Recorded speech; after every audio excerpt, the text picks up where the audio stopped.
नमस्कार दोस्तों, notebook IAS की यूट्यूब चैनल पर आपका स्वागत है। आइए देखते हैं आज की करंट अफेयर्स। साहित्य का नोबेल पुरस्कार 2023 किसे मिला है? तो दोस्तों ये दिया गया है जॉन फोस को। साहित्य में नोबेल पुरस्कार 2023 नॉर्वेजियन लेखक जॉन फोस या जॉन ओलाव फोस को उनके अभिनव नाटकों और गद्य के लिए दिया गया है जो अकथनीय को आवाज़ देते हैं। दोस्तों साहित्य में नोबेल पुरस्कार स्वीडिश अकादमी स्टॉकहोम स्वीडन द्वारा प्रदान किया जाता है। वहीं नोबेल पुरस्कार राशि स्वीडन कॉर्नर प्रति पूर्ण नोबेल पुरस्कार 11 मिलियन निर्धारित की गई है। आइए दोस्तों चलते हैं अगली खबर की ओर। एशियाई खेलों के कंपाउंड महिला तीरंदाजी में स्वर्ण पदक किसने जीता है? तो दोस्तों ये जीता है भारत की तीरंदाजी टीम ने। इस टीम में शामिल थे ज्योति सुरेखा वेन्नम, आदिति स्वामी और परनीत कौर की टीम। इन्होंने भारत के लिए स्वर्ण पदक हासिल किया है। दोस्तों यह तीरंदाजी में भारत का दूसरा स्वर्ण पदक है। आइए दोस्तों चलते हैं अगली खबर की ओर। कंपाउंड पुरुष टीम तीरंदाजी में स्वर्ण पदक किसने जीता है? तो दोस्तों ये जीता है भारत की पुरुष कंपाउंड टीम ने। दोस्तों इस टीम में शामिल थे अभिषेक वर्मा, ओजस तेवताले और प्रथमेश्वर जावकर। इन्होंने इस टीम ने एशियाई खेलों में दक्षिण कोरिया के खिलाफ 235 के मुकाबले 230 की जीत के बाद तीरंदाजी में एक और स्वर्ण पदक हासिल किया है। आइए दोस्तों चलते हैं अगली खबर की ओर। नोकिया ने अपनी 6G लैब सुविधा भारत के किस शहर में शुरू की है? तो दोस्तों ये शुरू की गई है भारत के बेंगलुरु में। दोस्तों दूरसंचार दिग्गज नोकिया ने भारत के बेंगलुरु में कंपनी के वैश्विक रिसर्च एंड डेवलपमेंट केंद्र में अपनी अत्याधुनिक 6G प्रयोगशाला की स्थापना के साथ वायरलेस प्रौद्योगिकी के भविष्य की दिशा में एक महत्वपूर्ण कदम उठाया है। वहीं दोस्तों नोकिया की 6G प्रयोगशाला के सबसे दिलचस्प पहलू की बात करें तो वो है सेंसर के रूप में नेटवर्क तकनीक का शोध।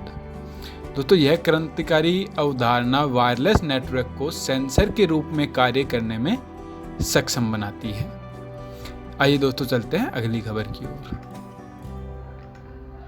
आरबीआई ने अपनी चौथी द्विमासिक मौद्रिक नीति में रेपो रेट को कितना बनाए रखने का फैसला किया है? तो दोस्तों ये किया गया है 6.50% बनाए रखने का। दोस्तों बता दें आरबीआई ने वित्तीय वर्ष 2024 के लिए जीडीपी वृद्धि का अनुमान 6.5% पर अपरिवर्तित रखा है। वहीं आरबीआई के रेपो रेट दरों की बात करें तो दोस्तों बता दें पॉलिसी रेपो रेट को रखा गया है 6.50%। वहीं स्थायी जमा सुविधा की बात करें तो ये है 6.25%। सीमांत स्थायी सुविधा दर 6.75%। अगर बैंक दरों की बात करें तो दोस्तों ये है 6.75%। निश्चित रिवर्स रेपो रेट की बात करें तो ये है 3.35%। और CRR की बात करें तो दोस्तों ये रखी गई है 4.50%। वही SLR की बात करें तो दोस्तों SLR की रखी गई है 18%। आइए दोस्तों चलते हैं अगली खबर की ओर। केंद्रीय मंत्रिमंडल ने किस राज्य में समक्का सरका केंद्रीय जनजातीय विश्वविद्यालय की स्थापना प्रक्रिया को मंजूरी दी है? तो दोस्तों ये दी गई है तेलंगाना राज्य में। इसके लिए 889.07 करोड़ रुपए की धनराशि का प्रावधान होगा। कैबिनेट ने आंध्र प्रदेश पुनर्गठन अधिनियम 2014 की 13वीं अनुसूची में दिए गए प्रावधान के अनुसार तेलंगाना राज्य के मुलुगु जिले में समक्का सरक्का केंद्रीय जनजातीय विश्वविद्यालय की स्थापना के लिए विश्वविद्यालय अधिनियम 2009 में आगामी संशोधन करने के लिए केंद्रीय विश्वविद्यालय विधेयक 2023 को संसद में पेश करने की मंजूरी दे दी है। दोस्तों साथ ही बात करें तेलंगाना की राजधानी की तो तेलंगाना की राजधानी है हैदराबाद।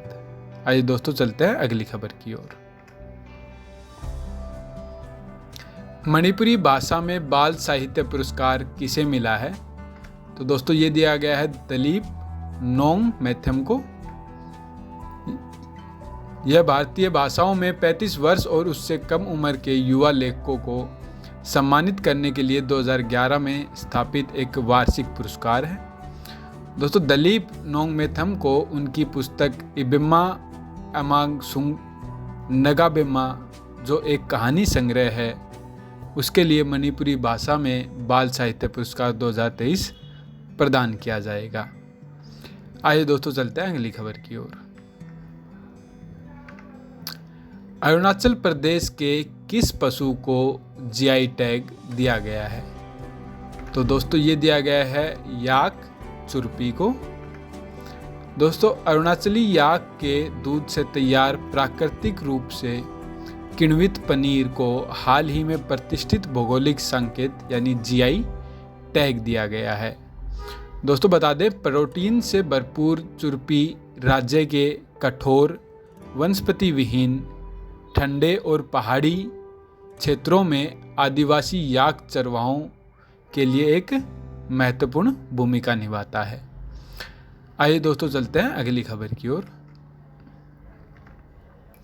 एशियाई खेल 2023 में मिश्रित युगल स्क्वैश टूर्नामेंट में स्वर्ण पदक किसने जीता है? तो दोस्तों ये जीता है पल्लिकल और हरिंदर पाल संधू ने। दोस्तों यह पहली बार है जब स्क्वैश मिश्रित युगल टूर्नामेंट एशियाई खेलों में भाग ले रहा है। दोस्तों दीपिका पल्लिकल और हरिंदर पाल संधू ने मिश्रित युगल फाइनल में मलेशिया को हराकर स्वर्ण पदक हासिल किया है। दोस्तों 5 अक्टूबर तक भारत ने कुल 21 स्वर्ण पदक, 31 रजत पदक और 32 कांस्य पदक के साथ कुल 84 पदक हासिल कर लिए हैं। दोस्तों आपको बता दें, इस वर्ष एशियाई खेलों में भारत की टीम इस बार 100 पार के नारे के साथ उतरी है, जहां भारतीय टीम का लक्ष्य है कि स्वर्ण, रजत और कांस्य पदक मिलाकर के कुल पदकों की संख्या कम से कम 100 होनी चाहिए। आइए दोस्तों चलते हैं अगली खबर की ओर।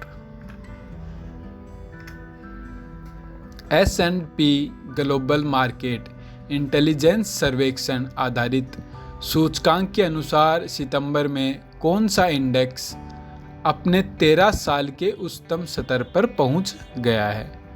तो दोस्तों ये पहुंच गया है परचेजिंग मैनेजर्स इंडेक्स यानी PMI। दोस्तों सितंबर में भारत में सेवा क्षेत्र ने घरेलू और अंतर्राष्ट्रीय मांग दोनों में उल्लेखनीय वृद्धि का अनुभव किया है, जो 13 साल के उच्च स्तर पर पहुंच गया है। एशिया, यूरोप और उत्तरी अमेरिका में घरेलू और अंतर्राष्ट्रीय बिक्री दोनों ने इस वृद्धि में योगदान दिया है। दोस्तों भारत की अर्थव्यवस्था में सकल मूल्यवर्धन GVA में सेवा क्षेत्र का हिस्सा कुल 54% रहता है। आइए दोस्तों चलते हैं अगली खबर की ओर। माकपा पार्टी के किस वरिष्ठ नेता का हाल ही में निधन हो गया है? तो दोस्तों ये हुआ है एन थालवत्तम आनंदन का। केरल के राजनीतिक परिदृश्य में आनंदन का महत्व मुख्य रूप से भारतीय कम्युनिस्ट पार्टी मार्क्सवाद यानी CPIM के लिए ट्रेड यूनियन आधार बनाने में उनकी भूमिका के लिए जिम्मेदार ठहराया गया है। दोस्तों श्रमिक वर्ग के लिए उनके अथक प्रयासों और समर्पण ने राज्य में पार्टी की उपस्थिति को मजबूत करने में महत्वपूर्ण भूमिका निभाई थी। आइए दोस्तों चलते हैं अगली खबर की ओर। GIC रे के अध्यक्ष और प्रबंधन निदेशक के रूप में किसे नियुक्त किया गया है?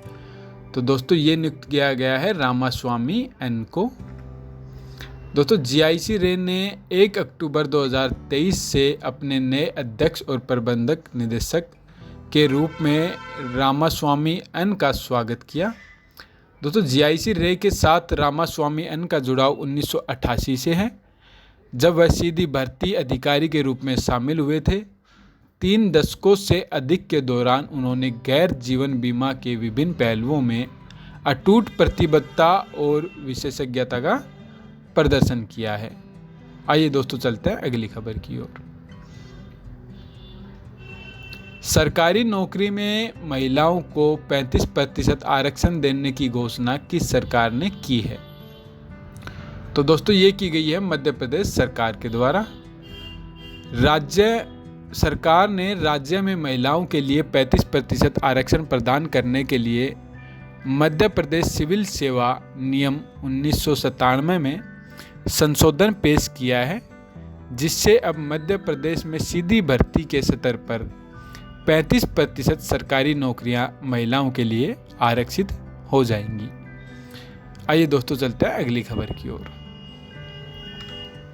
मध्य प्रदेश के ग्वालियर में दिव्यांगजनों के लिए देश के पहले उच्च तकनीक वाले खेल प्रशिक्षण केंद्र का उद्घाटन किसने किया है?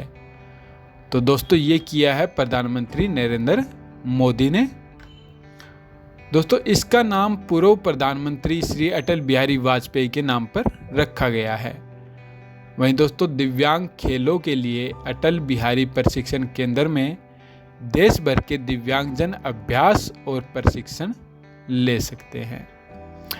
दोस्तों आज के करंट अफेयर में बस इतना ही। हमसे जुड़े रहने के लिए चैनल को सब्सक्राइब कीजिए, वीडियो को लाइक कीजिए। धन्यवाद।